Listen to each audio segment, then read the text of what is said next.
Welcome to the Butterfly House at the Museum of Life and Science. I'm John Willard. I'm a volunteer here at the Butterfly House and also a resident at Crowsdale Village. We're going to go into the Butterfly House today and enjoy the beauty, the transformation, and the discovery. Welcome. Let's go in the Butterfly House.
I want to introduce Uli, who's the director of the Butterfly House, and Richard, who takes care of all the butterflies.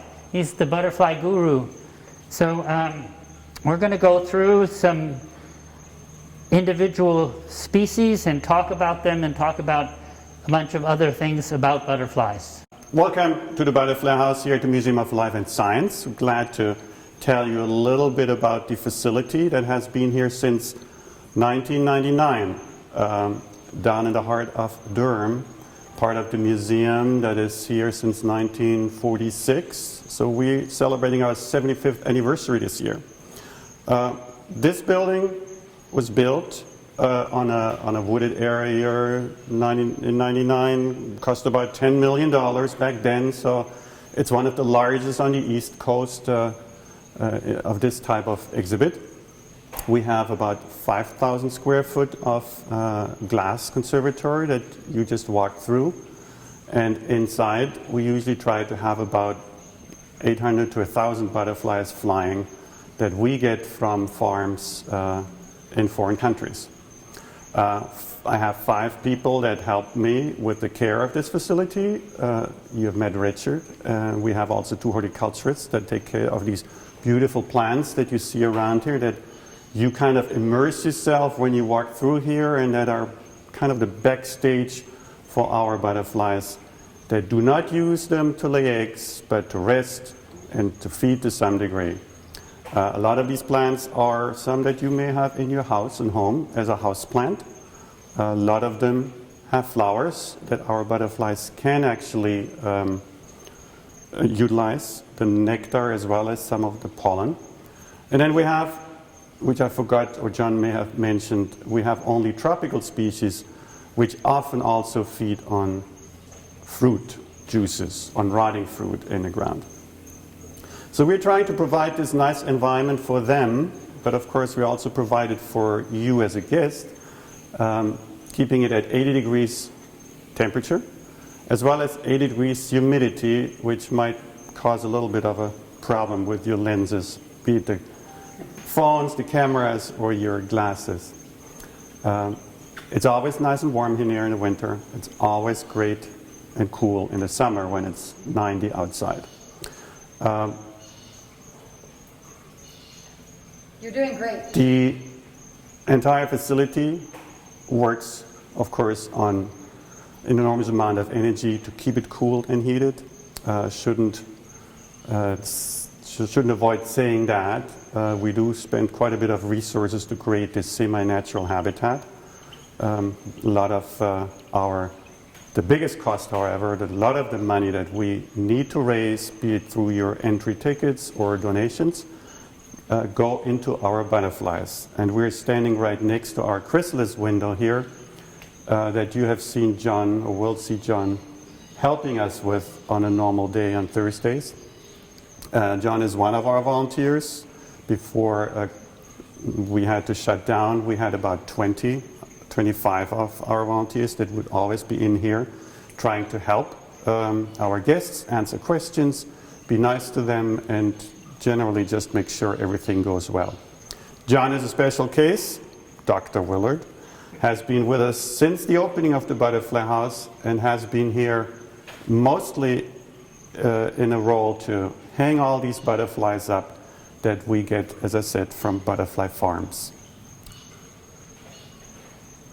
Butterflies come to us from butterfly farms. They are reared in their native country on their natural plants in their natural habitat. Farmers will take some eggs, some adults, let them lay some eggs on the host plant, and then rear those eggs through the caterpillar stages to the to the pupa stage, which they then can ship to us. FedEx, air cargo, 2 or 3, 4 days it takes to get to us. And then when we arrive, receive them, we just have to hang them up in a semi-natural stage, hanging down from a branch in nature, in our case, hanging down from the strings that John uses for that. And we do that every week because these butterflies only live for about 2 weeks, 3 weeks as an adult. The rest is all the young, the egg, the caterpillar. So all in all, the life cycle might take 3 to 4 months.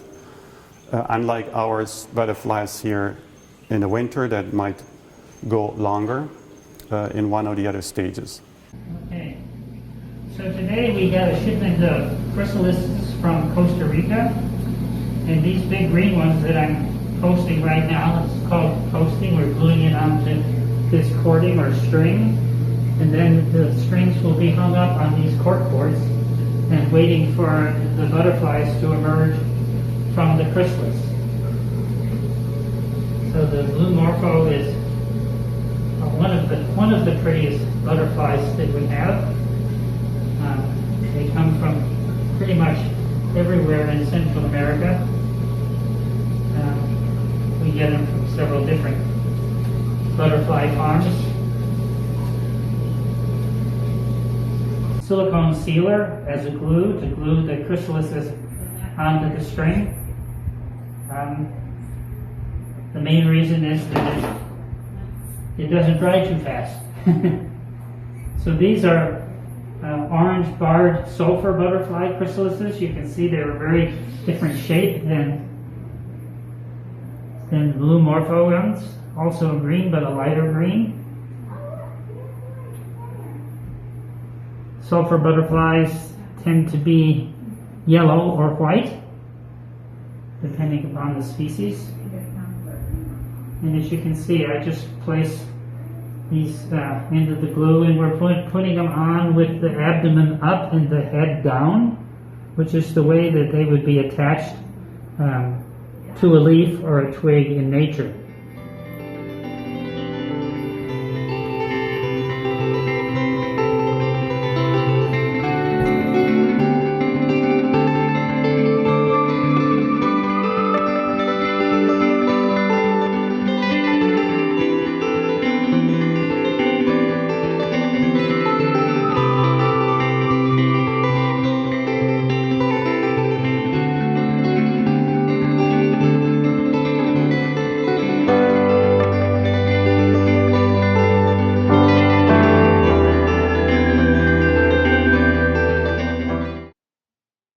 Welcome to the Butterfly House. I have been here since the Butterfly House opened in 1999.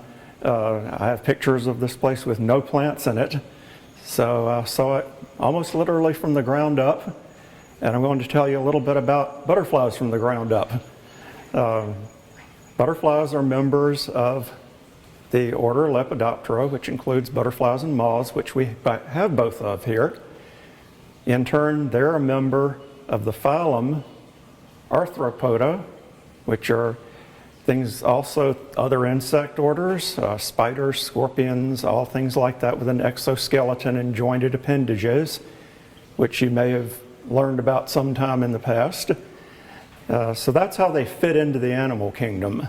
And as Uli said, we get our butterflies from several different countries.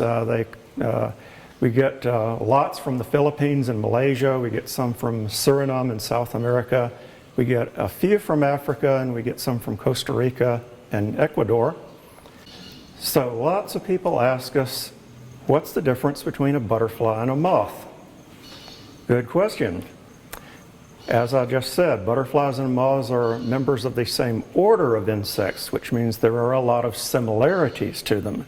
They have wings covered with scales that give them their color. That's the biggest thing that makes Lepidoptera. And Lepidoptera means wings with scales on them. And that's the powdery stuff that gives them their color.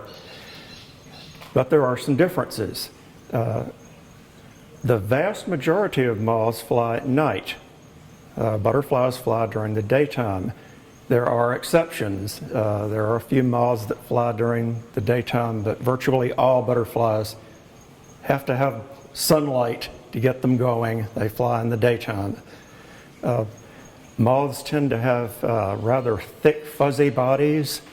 Butterflies have long, skinny bodies. Their antennae look different.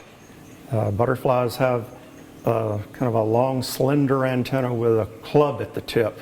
And moths can have several different forms. Some look feathery, some have kind of a long tapered tip, but they're always different from butterflies. So one thing that people ask is, why aren't the butterflies reproducing in here? You know, what is going on with that? Where are the caterpillars? Do you find the chrysalises out here? And the answer is no. We actually don't want them reproducing in here. And there's a very good reason. We have hundreds of butterflies in here. Half of them are female. And a female butterfly will lay a minimum of 100 eggs each, usually several hundred. And if you do the math, you can probably see that that wouldn't work. We can't have thousands of caterpillars around here. We're also not allowed by the Department of Agriculture to raise exotic insects where the public has access. So we take advantage of a very good thing about butterfly biology. Butterflies are extremely picky about what plants their caterpillars will eat. For example, you probably know the monarch butterfly caterpillar eats milkweed. So the female monarch won't lay any eggs on anything but milkweed. The caterpillar won't eat anything but milkweed. So what we did was we got a list of the species of butterflies we wanted in here, did some research, found out what their caterpillars eat, and don't plant that plant in here. So the life cycle is broken, and butterflies either they don't lay any eggs, or if they do, the caterpillars don't survive.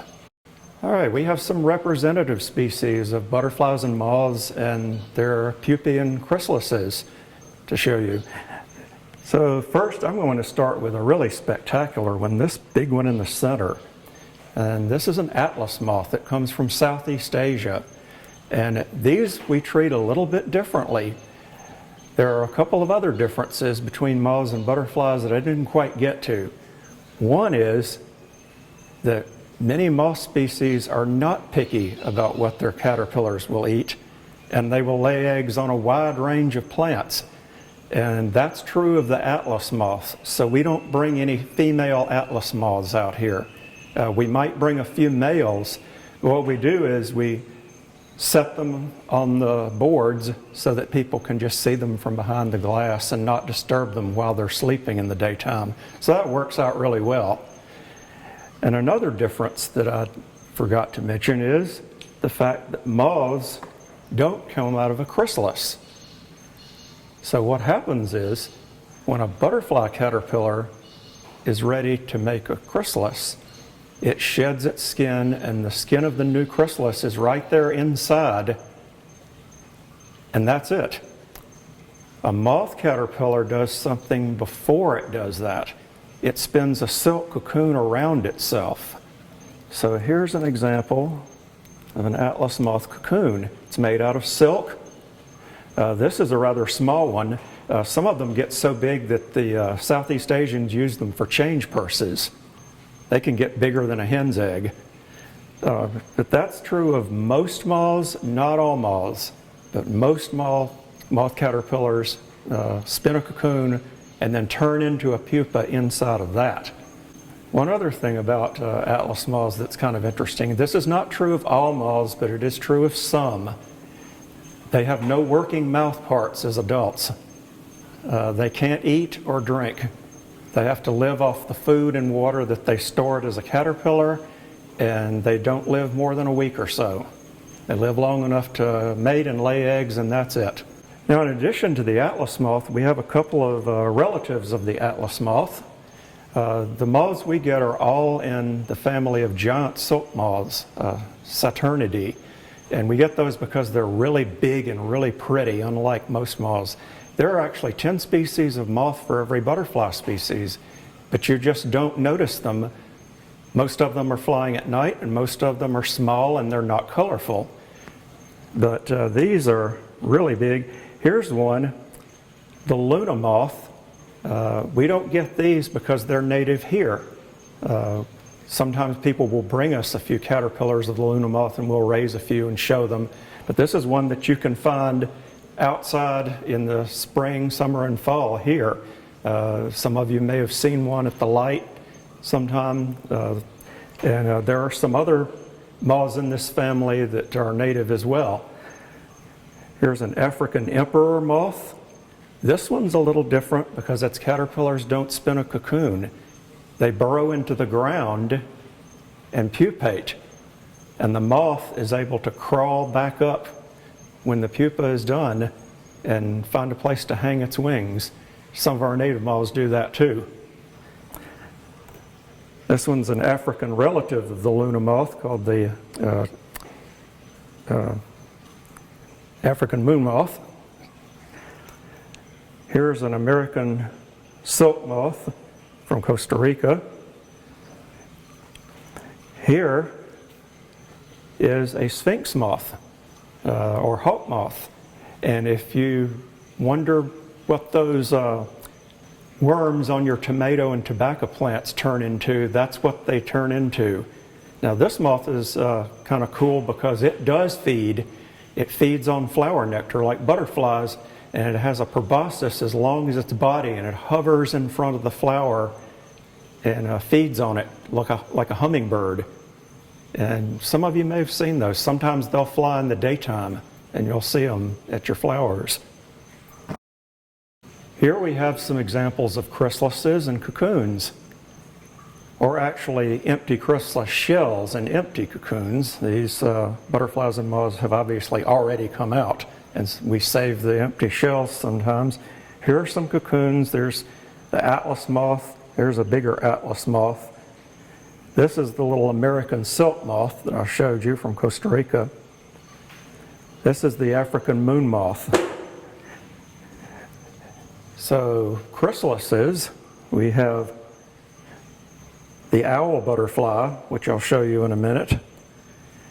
We have the clipper, another one I'll show you in just a minute. This one's called a birdwing, big black and yellow butterfly. And this one looks kind of like a crumpled up leaf, is called a cruiser from Southeast Asia. So sometimes I'll get the question, what's the largest butterfly? All right, I showed you a birdwing chrysalis just now, and the largest butterfly is a species of birdwing called the Queen Alexandra's birdwing. It can get to be 11 inches across. We have some smaller birdwings that we get occasionally, and just a little aside on that species, there are a lot of butterflies that are endangered for the same reasons that a lot of other animals are endangered. The Queen Alexandra comes from a very small area in New Guinea that is under heavy pressure from logging and development and too many people living there. Butterflies can go for thousands of dollars per specimen, and this is one that the cost would be in the stratosphere. You about have to be a museum if you want to get a specimen of that one. It's critically endangered, and they're doing all they can to raise them actually on farms and re-release them They're trying to get the populations of their food plant up. And there are lots of conservation programs for butterflies worldwide. And some of the farms are parts of conservation projects. You know, they take butterflies that aren't so common, they raise them, but those they release back into the wild instead of shipping them out. So they're helping to protect some of our rare species. Let's go to some of these others. The largest butterfly we get is the owl butterfly right here. Comes out of this chrysalis here. And this one's a little interesting because most butterflies like bright sunny places. And the owl butterfly likes to hang out in the forest, in the shade, and they actually fly till the sun is almost completely down. Sometimes we will have events here at night and we'll turn the lights on and they'll start flying around in here. We will have them flying around at dusk, and their scientific name is caligo, and caligo is actually Latin for dark, which is kind of a neat little factoid. So another thing about the owl butterfly is this is not the most interesting side of the butterfly, and not the side that you will normally see. A lot of butterflies, in fact most I would say, are colored quite differently on the top and the bottom. And on the outside of the wing, which shows when the butterfly is sitting folded up, this butterfly has a pattern like a big staring eye on each hind wing. And they think that it's to scare off predators or to provide a target for larger predators to hit instead of the butterfly's head. Here's one called a long-winged butterfly, or Heliconius. And if you come to the butterfly house, that one is probably the genus that has the most individuals flying around in here. They're very brightly colored, easily seen. They fly a little better in cloudy weather, and they live a lot longer. Most butterflies only live 2 to 4 weeks. Longwings have a difference from other butterflies. Most butterflies just drink flower nectar or fermenting fruit juice. These butterflies can gather pollen on their proboscis and use their saliva to dissolve amino acids and other nutritious compounds out of it. And that enables them to live up to 9 months. We have actually followed an individual with a distinctive marking on it that lived for 7 months in here. So they're also a good example of what you call warning coloration. Their caterpillars eat passion flower vines and build up toxins in their bodies from those vines, and they pass them on to the adult. If a bird or other animal tries to eat a long-winged butterfly, they pretty much watch what they're doing in experiments, and it's pretty obvious that they taste terrible. You know, a bird that's never tried one will attack one, and usually it just spits it right back out. And if it tries to swallow it, it will actually throw up. It will remember that really bad experience and associate it with these bright orange and black, yellow and black, red and black coloration. Lots of animals have this warning coloration. Think of the monarch that's orange and black. It's also toxic. Think about a bee or hornet or yellow jacket. All those bright black and yellow stripes mean, I'm going to sting you if you mess with me, so don't bother. So that's a very widespread phenomenon all across the animal kingdom, this warning coloration. The fancy word for it is aposematic. So there's a word you can use on your friends. Next up, we've got one of everybody's favorite butterflies, the blue morpho. These come from Central and South America like the owl butterfly. They also have eye spots on the bottom. They have several smaller eye spots instead of one big one. And people will often ask, well, where are the blue morphos? And I explain, I'll point to one and they say, oh, that's not blue, and then I'll get it to fly, and they'll see that sparkling iridescent blue. So you only see the blue when they fly. But I've heard people, I've not experienced the rainforest myself, but I've heard people say that's just one of the best sights ever that they've ever seen in the rainforest. These brilliant blue butterflies flying along, and what will happen quite often is if a predator starts to pursue them, they will land and shut their wings, and the predator is totally confused. You know, where did that bright blue thing go? It's this brown butterfly sitting on the tree trunk, and the predator will often just give up and move on. And people will ask often, oh, I wish those butterflies would sit with their wings open so we could see them and photograph them. But if you thought about it, you could see if they sat with those bright blue wings open, they would be way too easy for every predator for hundreds of yards to see. So that's one of their, lots of butterflies do this. They have bright colors on the inside or upper surface of the wing and dull or camouflage colors on the outside, so that there's this cryptic coloration that enables them to blend in with their surroundings. All right. So next we have a swallowtail butterfly. This one is specifically called a Mormon from Southeast Africa. Southeast Asia. No, not Africa.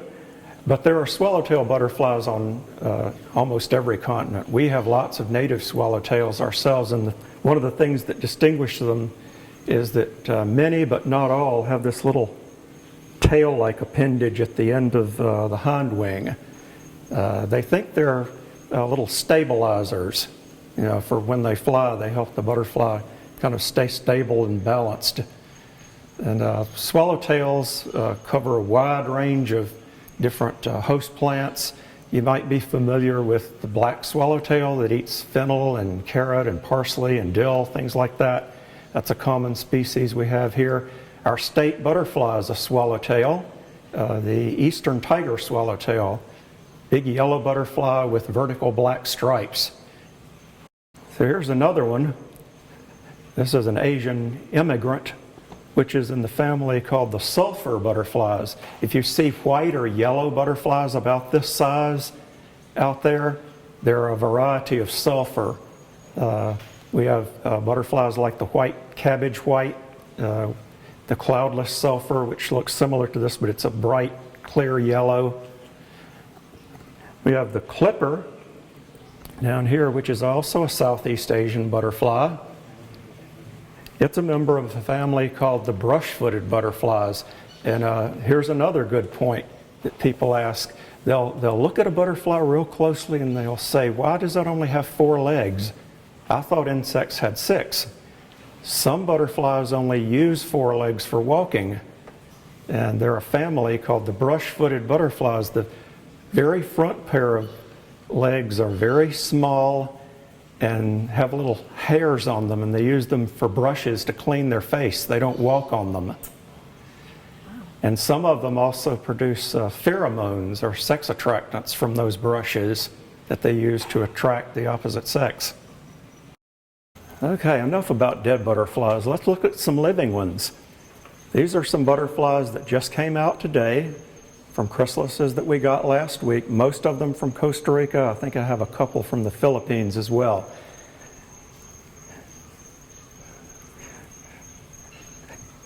Oh, that one was eager, it flew right off.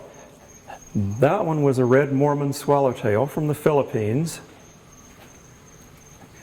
Here is one that's kind of neat. We don't get many butterflies that are native to the United States, but there is one or two.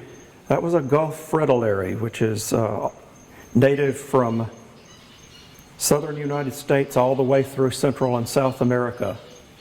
So this is one you might see outside.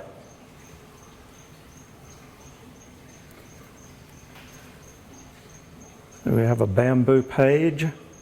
Oh, here is a blue morpho.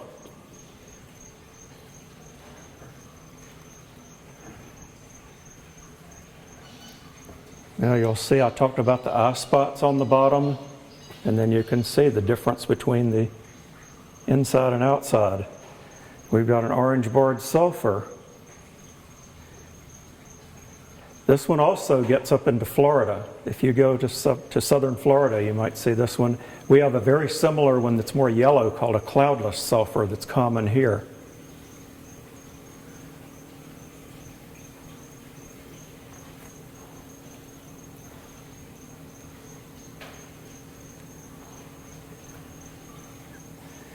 Another bamboo page, another Gulf fritillary. I don't know if you can see, but this one's really cool. It's got silver spots underneath. Banded orange, another sulfur.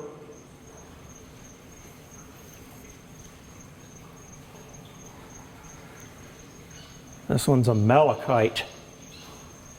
You may be familiar with the green stone called malachite. This is another one that can also be found in southern Florida.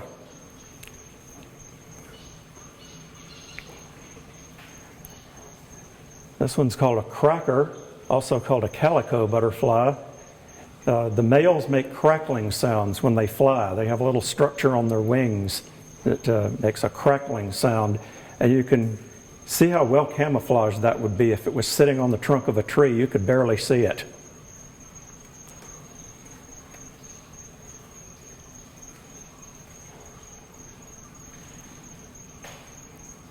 We got a banded orange, which is a type of longwing.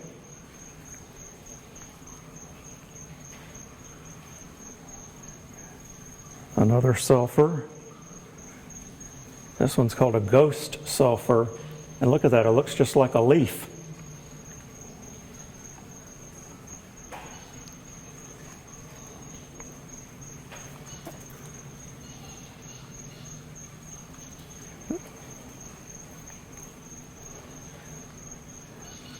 I'm so happy to be adding more morphos to this place. Everybody asks, where are the morphos? They're everybody's favorite. And we got 90 of them, so we'll have lots and lots of morphos this week. This is one called a starry night.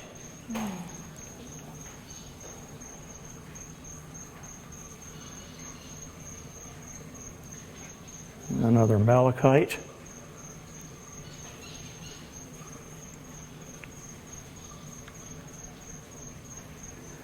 Some butterflies have really interesting English names, and I'm not sure how they got them. This one's called a shoemaker, and I have no idea how it got that name. Lots of butterflies, they of course all have Latin names, scientific names.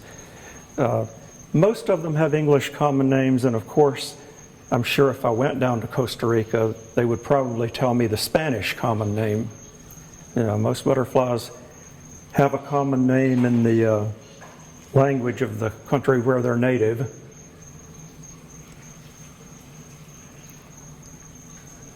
And I believe that's all we have this morning.